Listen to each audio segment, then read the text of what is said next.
আচ্ছা, আজকে তোমাদের যে আলোচনার বিষয় CC11 থেকে অতি গুরুত্বপূর্ণ আরেকটা টপিক নিয়ে আজকে আলোচনা করব। আমি লাস্ট ক্লাসে যেটা আলোচনা করেছিলাম সেটা হচ্ছে তোমাদের হচ্ছে রোবোস্পিয়ার সম্পর্কে। এখন আমি তোমাদের পড়াবো write an essay on Wilson's 14 points, very very important. মানে উইলসনের 14 দফা দাবি সম্পর্কে আলোচনা করো। খুব গুরুত্বপূর্ণ একটি প্রশ্ন অনার্সের জন্য যারা 5th সেমিস্টারে রয়েছে, CC11 এর কিন্তু অবশ্যই। তোমাদের যে সাজেশন দিয়েছি সেই সাজেশন থেকে একবার দেখবে শেষের দিকে দেওয়া আছে এই সাজেশনটা। তোমাদের সর্বমোট 15 থেকে 16টা প্রশ্ন দেওয়া হয়েছে 6 মার্কসের। তার মধ্যে কিন্তু প্রত্যেকটা প্রশ্নই তোমরা কমন পাবে আশা করছি, এবং খুব ভালো করে প্রতিটা প্রশ্ন পড়বে। প্রথমত উইলসনের 14 পয়েন্টসে আসি।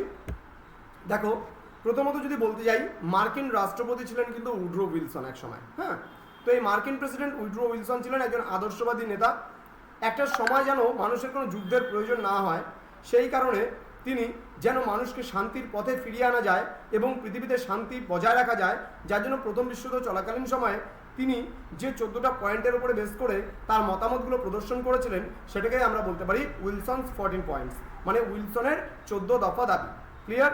এবার উইলসন যে 14টা দাবি বা 14টা মানে দাবি ঘোষণা করেছিল সেটা কবে?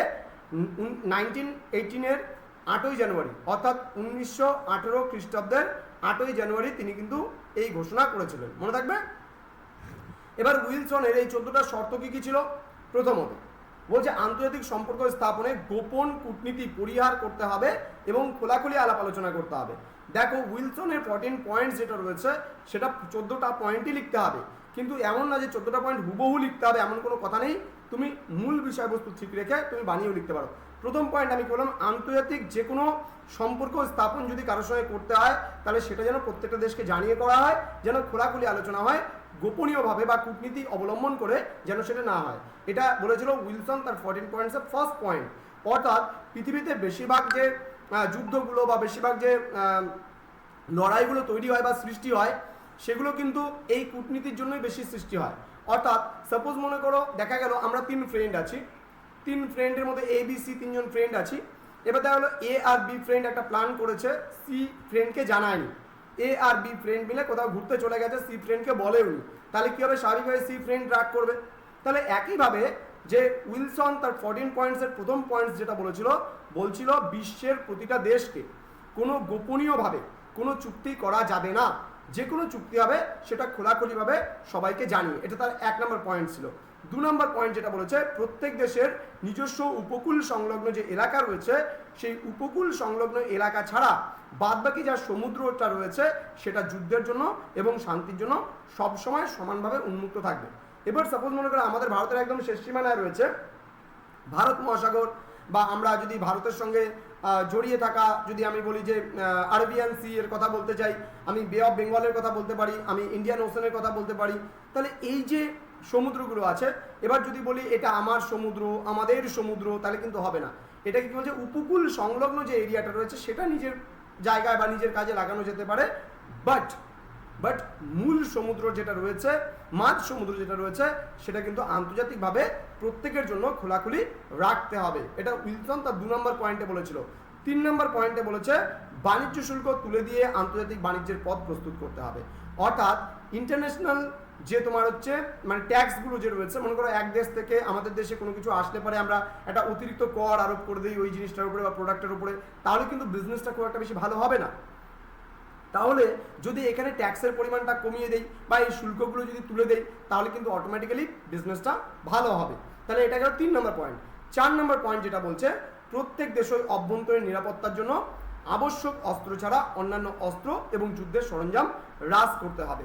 অর্থাৎ তিনি বলেছেন প্রত্যেক দেশের অভ্যন্তরীণ নিরাপত্তার জন্য যতটুকু অস্ত্র প্রয়োজন ততটুকু অস্ত্র রাখবে, বাদবাকি অস্ত্র কিন্তু সে রাখবে না। নেক্সট 5 নম্বর যেটা বলেছিল, ঔপনিবেশিক স্বার্থ বিবেচনার সময় সংশ্লিষ্ট অঞ্চলের জনগণের আশা আকাঙ্ক্ষাকে গুরুত্ব দিতে হবে।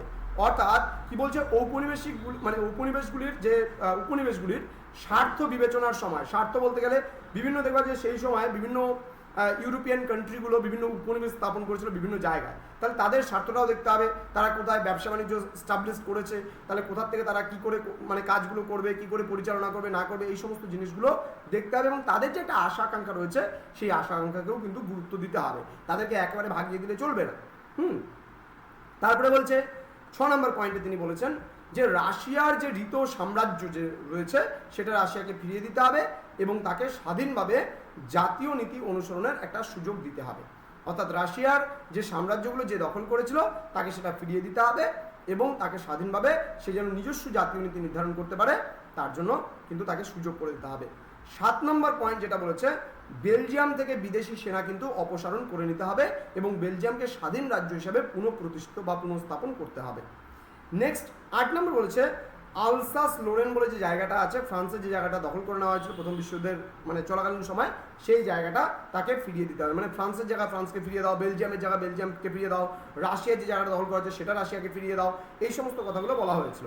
9 নম্বর পয়েন্টে বলেছে, ইতালির রাজ্যসীমা নির্ধারণ করতে হবে তার জাতীয়তার ভিত্তিতে, অর্থাৎ ইতালির রাজ্যসীমা কোন কোন জায়গা নিয়ে ইতালির রাজ্যসীমাটা গঠন করা হয়েছে সেই জায়গাটাও নির্ধারণ করতে হবে। 10 নম্বর বলেছে, অস্ট্রিয়া হাঙ্গেরির আদিবাসীদের বা অধিবাসী যারা রয়েছে তাদের স্বায়ত্ত শাসনের সুযোগ দিতে হবে। এতদিন ধরে অস্ট্রিয়া এবং হাঙ্গেরির কোনো স্বায়ত্ত শাসনের সুযোগ ছিল না, কিন্তু এখানে বলেছে যে তাদেরও একটা স্বায়ত্ত শাসনের সুযোগ কিন্তু করে দিতে হবে। নেক্সট 11 নম্বর বলছে, জাতীয়তার ভিত্তিতে বলকান দেশগুলির পুনর্গঠন এবং পুনর্বন্টন করতে হবে, অর্থাৎ পুনর্গঠন এবং পুনর্বন্টন করতে হবে বলকান অঞ্চলগুলিকে এবং সার্বিয়াকে সমুদ্র পথে নিষ্ক্রমণের সুযোগ দিতে হবে।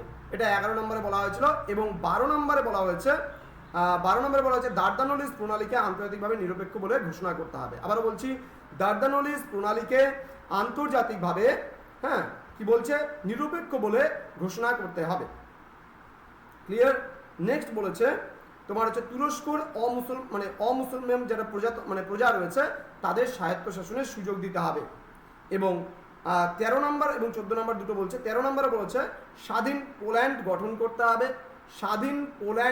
করতে হবে এবং 14 নম্বরে বলা হয়েছে, বিভিন্ন রাষ্ট্রের স্বাধীনতা এবং নিরাপত্তা রক্ষার জন্য একটি আন্তর্জাতিক প্রতিষ্ঠান গড়ে তুলতে হবে। আবারও বলছি যে বিভিন্ন রাষ্ট্রের স্বাধীনতা ও নিরাপত্তা রক্ষার জন্য একটি আন্তর্জাতিক প্রতিষ্ঠান গড়ে তুলতে হবে। এই যে 14টা শর্ত, এই 14টা শর্তের কথা কিন্তু তিনি বলেছেন।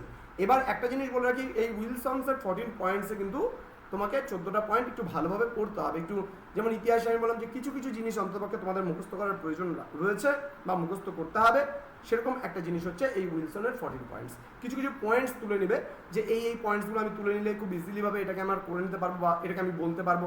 তো এইভাবে করে ইজিলিভাবে নিজের মতন করে তুমি পয়েন্টসগুলোকে 14টা পয়েন্টস তুমি বলতে পারো। কিন্তু এখানে 14টা পয়েন্টসই কিন্তু তোমরা লিখবে, ভুলবে না। এটা খুবই গুরুত্বপূর্ণ একটা প্রশ্ন, খুব ভালো করে পড়ো। আমি প্রথম দিকেই দিয়ে দিলাম, একেবারে আমি আর কয়েকটা দিন, আর 2-4টা দিন কাজ করলে তোমাদের এই পেপারটাকেও কমপ্লিট করে দিতে পারবো বা এই পেপারটাও কমপ্লিট হয়ে যাবে। তোমাদের এই পেপারে দেখবে যে ক্লাসরুমে যে তোমাদের লিঙ্ক দেওয়া হয়েছে সেখানেই দেখবে যে সব কিছু আমি অলরেডি আপলোড করে দিয়েছি। CC11-এরও কিন্তু ম্যাক্সিমাম নোটস তোমাদের দেওয়া হয়ে গেছে বা দেওয়া হয়ে যাচ্ছে। তো তোমরা যদি মনে করো যে কোনো রকমের কোনো কিছু শিকায়ত থাকে বা কোনো কিছু কমপ্লেইন করতে চাও বা কোনো কিছু বলার থাকে, আমাকে পার্সোনালি SMS করে বলবে, আমি খুশি হব। ঠিক আছে? পার্সোনালি SMS করে বলতে পারো, তোমাদের প্রবলেমের কথা জানাতে পারো, তোমাদের কি সমস্যা সেটা জানাতে পারো, তোমাদের কোন জিনিসটা অসুবিধা হচ্ছে সেটা বলতে পারো, তোমাদের আর কোন নোটসগুলো বুঝিয়ে দিলে একটু সুবিধা হয় সেটা বলতে পারো। আমি বলেছি যে যতটা সম্ভব আমি চেষ্টা করব ক্লাসগুলোকে দেওয়ার, ঠিক আছে? কিন্তু আমার টাইমটা ঠিক হবে না, এই কারণেই বলছি, যেহেতু তোমাদের এবার ক্লাসগুলো একটু বেশি দিতে হবে সেহেতু আমি টাইম কিন্তু এক্স্যাক্টলি বলতে পারবো না। যেহেতু আমি কোন দিন কোন কাজে ব্যস্ত হয়ে পড়ি সেটা আমি নিজেও জানি না। তার কারণ তোমরা জানো যে এখন বই লেখালেখির কাজ চলছে এবং আমাদের সেন্টার থেকেই কিন্তু এই বছর বই পাবলিশ হচ্ছে, আমাদের সেন্টার থেকে সরাসরি। আহেলির কাজও আমি করি এবং আহেলির কাজও করছি, কিন্তু তা সত্ত্বেও যেগুলো আহেলি বই বের করছে না, যে বইগুলো, সেই বইগুলো আমরা এবার সেন্টার থেকে বের করে স্টুডেন্টদেরকে আমরা সেগুলোকে প্রোভাইড করবো। তো তারা যেটা করবে না সেটা আমরা করবো, কারণ আমি স্যার থেকে শুনে নিচ্ছি যে স্যার যেটা করবে না, যে আমাদের যে আহেলি প্রকাশনীর যে স্যার রয়েছে সেই স্যার বলছিল যে ইংলিশটা যেমন করছে না তারা 3rd সেমিস্টার, এবার ইংলিশটা খুব দরকার 3rd সেমিস্টারের স্টুডেন্টদের, সেহেতু আমরা এই বইটা এবার বের করছি কিন্তু। তো যাতে স্টুডেন্টদের সুবিধা হয়, তারা যেন পড়তে পারে ভালোভাবে, তো সেই কারণে আমরা কিন্তু এই বইগুলো তাদের জন্য বের করছি। যেটা আমাদের পাবলিশার্স বের করবে না সেটা আমরা বের করবো বলে আমরা মনস্থির করেছি। তো যেমন কিছু কিছু বই আছে যেগুলো পাবলিশার্স বের করবে না, সেই জিনিসগুলো আমরা অবশ্য পারমিশন নিয়েই করছি কাজ, এমন না যে পারমিশন না নিয়ে করছি বা তাদের সঙ্গে কোনো শত্রুতা আছে, এমন কোনো ব্যাপার নেই। তো তোমরা তোমাদের জুনিয়র ভাই বোনদেরও বলতে পারো যারা 3rd সেমিস্টারে বর্তমানে রয়েছে, আমাদের এইচএসসি ইংলিশ বইটা আমাদের মার্কেটাইজড কোনো মার্কেটে পাবে না, সরাসরি আমাদের কাছ থেকে নিতে হবে। তো যাই হোক, তো যারা অনলাইনে ক্লাস করা তারা অবশ্যই করছে, আর তোমরাও জানি না কতটা উপকৃত হচ্ছে অনলাইনে ক্লাস করে। তো অবশ্যই তোমাদের যদি কোনো সমস্যা হয় বা সমস্যা থাকে সেটা বলতে পারো আমাকে, আমি প্রবলেম আশা করি হলে সলভ করে দেবো। বলো, কারো কোনো সমস্যা? কারো কোনো সমস্যা আছে? সঞ্চিতা বুঝতে পেরেছো এই উইলসনের 14 পয়েন্টস এবং রোবোস্পিয়ার যে দুটো ক্লাস বুঝালাম? হ্যাঁ স্যার। বাকিরা সোহেল আলম, সোহেল আলম, হ্যাঁ স্যার। জ্যোতি সিং, হ্যাঁ স্যার। রিনি পাল, রিনি পাল। ওকে, ঠিক আছে। তো এই কটাই থাকছে আজকে, এতটুকুই থাকছে। দুটো টপিক আমি পড়ালাম বা দুটো টপিক তোমাদের বোঝালাম। এরপরে আমি খুব তাড়াতাড়ি আবার একটা ক্লাস তোমাদের নেব এবং আরও কিছু টপিক নিয়ে আলোচনা হবে সেদিন। Thank you everyone.